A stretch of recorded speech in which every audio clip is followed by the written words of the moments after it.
만성 난치병에 50년째 관심을 가지고 여러분 곁을 지키고 있는 애노 약사 김병택 약사입니다. 우리의 생명은 피에 있고 만성병은 애노 부족에서 온다는 것을 이제야 깨닫고 숨겨져 있기에 자각하지 못하는 사람들이 많기에 오늘도 공부를 하며 여러분과 지식을 공유하며 우리 앞에 허약이라는 단어가 없어질 때까지 싸우고 그 허약한 신체 환경의 개선을 위해 최선을 다하고 있습니다. 서 있는 것보다 앉아 있는 게 편하고 앉아 있으면 눕고 싶은 것입니다. 물론 누우면 편하지만 허약에게는 지는 것입니다. 허약은 대표적인 뇌세 증상입니다. 허약 단계에서 대응만 잘하면 건강 수명을 늘려 얼마든지 활동적인 인생을 보낼 수 있습니다.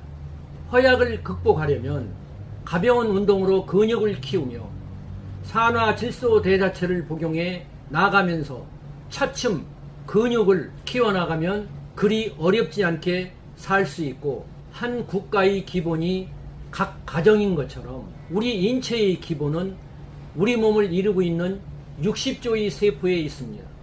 건강을 찾아가는 원리는 세포 살리기입니다. 세포들은 저마다 대사를 해나감으로써 각각의 세포가 건강해지면 우리 인체는 저절로 건강해지는 원리입니다. 그러기 위한 조건으로 세포에 에너지를 생성하는데 필요한 영양과 에너가 제대로 공급되어야만 하는 것입니다. 세포에 필요한 영양과 산화질소를 공급하고 노폐물을 처리하기 위해서는 온전한 혈액순환이 답입니다. 이때 꼭 필요한 것이 산화질소 대사체입니다. 병원 진단에서 큰 이상이 없는데도 늘 허약에서 벗어나지 못한다면 가벼운 근육 운동과 에너 섭취를 늘려가면 비만, 당뇨 같은 대사질환을 예방할 수도 있습니다. 건강한 삶을 위한 이정표의 첫 발을 디디는 것이 순서입니다. 청춘과 건강을 돌리는 지름길이 되는 것입니다. 가슴이 답답하고 뼈마디는 아파도 갱년기 피할 수 없다면 즐겨라. 이것이 오늘의 주제입니다. 갱년기는 다시 갱자에 인생 연자를 쓰며 지금까지 살던 대로가 아니라 새로운 인생을 산다는 의미입니다. 나는 없고 아내, 엄마로만 존재하던 인생이라면 이제부터는 오롯이 나를 위해 살아보는 시기라는 것입니다. 오춘기라고 부르는 갱년기, 보석처럼 빛나는 방법을 생각해보자. 폐경을 앞둔 여성이라면 갱년기를 부정적으로 받아들이지만 갱년기라는 단어에는 인생을 다시 시작한다는 의미가 포함되어 있습니다. 피할 수 없다면 즐겨라. 폐경이 오면 생리로부터 자유롭게 되었으니 나에게 주어진 새로운 시간을 기회로 삼아 인생을 다시 살아보는 것이고, 인공적인 호르몬 요법에 의지하는 것이 아니라 순리와 자연의 극복법을 찾아 갱년기를 지혜롭게 극복해보자는 것이고, 갱년기 증후군이란 나이가 들어 여성 호르몬이 감소됨에 따라 신체의 밸런스가 무너지며 몸 여러 곳에서 탈이 나는 증상을 말하는 것입니다.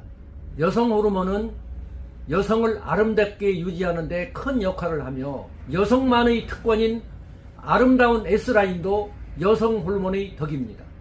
여성 호르몬은 항염증, 진통 효능이 있으며 갱년기에 접어들면 여성은 호르몬 분비가 줄면서 몸에 염증이 쉽게 발생하고 요실금, 방광염이 오는가 하면 발뒤꿈치에 통증이 생기고 관절통이 생기며 손가락 마디마디에 통증도 오고 근육통동에 시달리게 되는 것입니다. 남편과 아이들의 이유 없이 화를 내거나 짜증을 내고 갑자기 집을 떠나고 싶기도 합니다.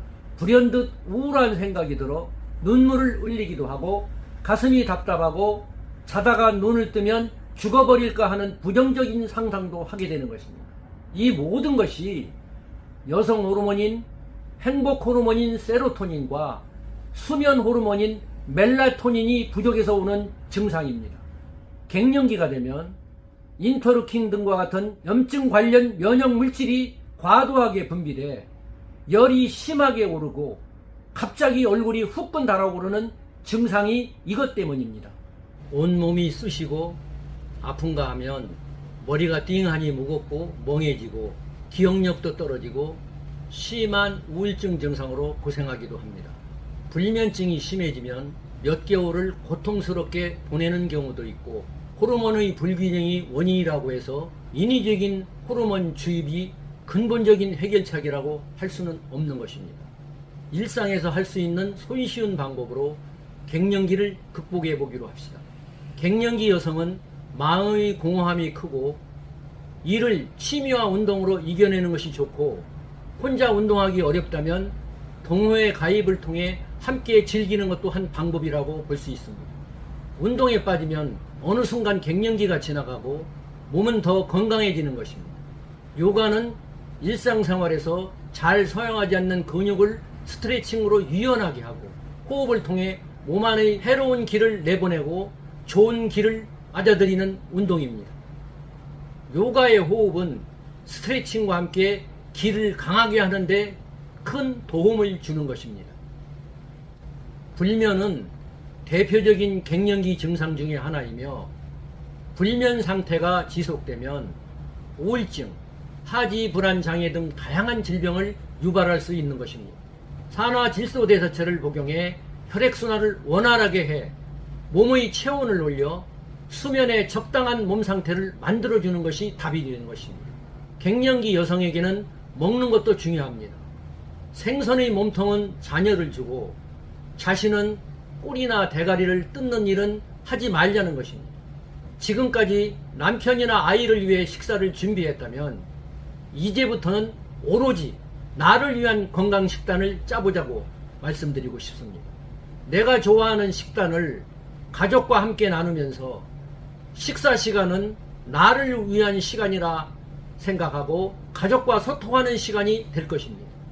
설렁탕, 추어탕, 굴이나 밤, 해조류 같은 유제품과 멸치나 토마토, 오리고기 등 골다공증 개선에 좋은 칼슘 다량 함유 식품을 섭취하는 것이 좋고 홍합씨도 으뜸 장수약으로 뼈 건강에 좋게 작용하고 있습니다. 불면 예방의 7가지 습관을 말씀드리겠습니다. 규칙적인 생활을 하며 잠자리를 최대한 호사스럽게 꾸미고 주무시기 전에 샤워하고 잠드는 습관을 들이며 잠들기 전 따뜻한 우유 한 잔이 굉장히 도움이 되며 용변을 보고 잠이 드는 것이 굉장한 도움이 됩니다. 자기 전에 간단한 명상을 하는 것이 또한 도움이 되며 취침 전 1시간 전 잔잔한 음악을 듣는 것도 굉장히 도움이 됩니다. 하루 3분 숨을 깊이 들이마시는 심호흡도 도움이 되고 호흡은 단순히 산소를 흡입하는 것이 아니라 우주의 기를 마시는 것이며 천천히 들이마시고 크게 내뱉는 시보험을 하면서 우주의 원기를 내 몸 안에 가득 채운다고 생각해 보십시오. 단전에 힘을 모으고 호흡하는 복식호흡은 혈액순환을 돕고 내장을 튼튼하게 합니다.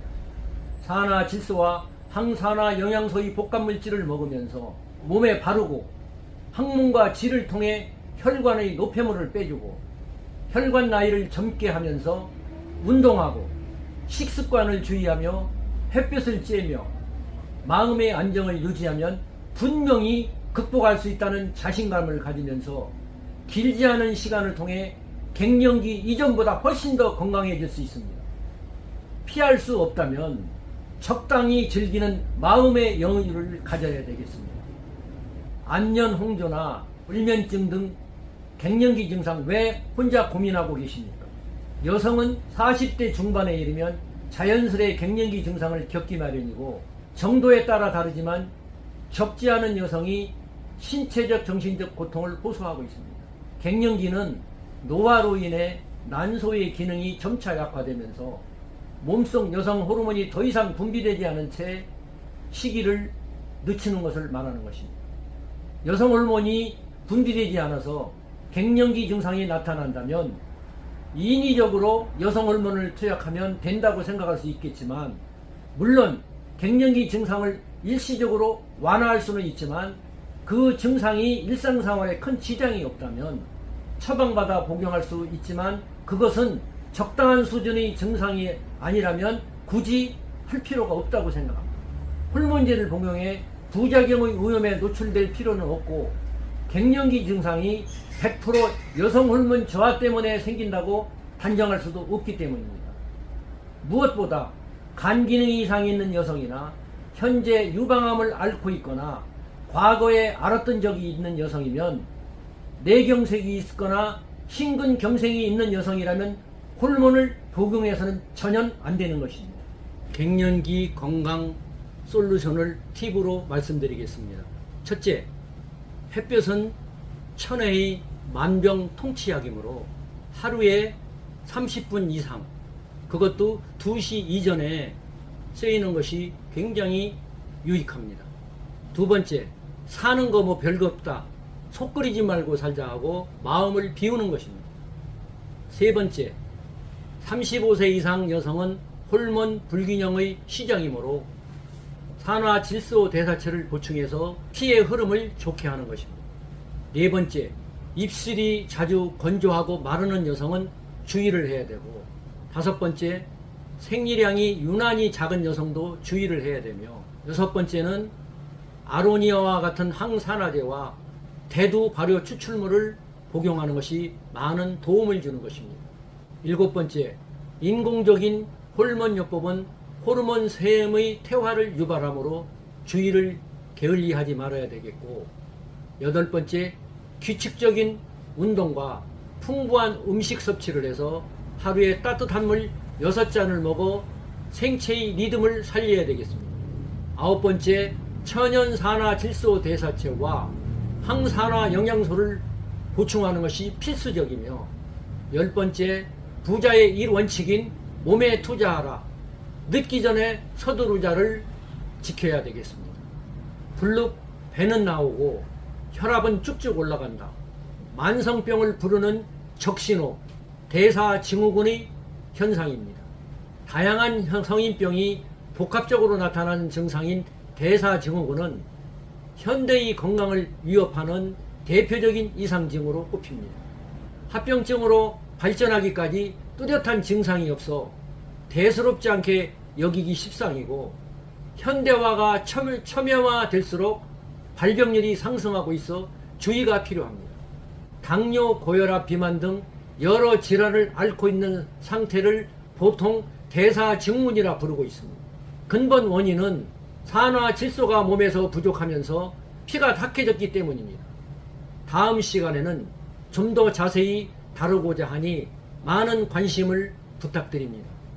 여기까지 들어줘서 대단히 감사합니다.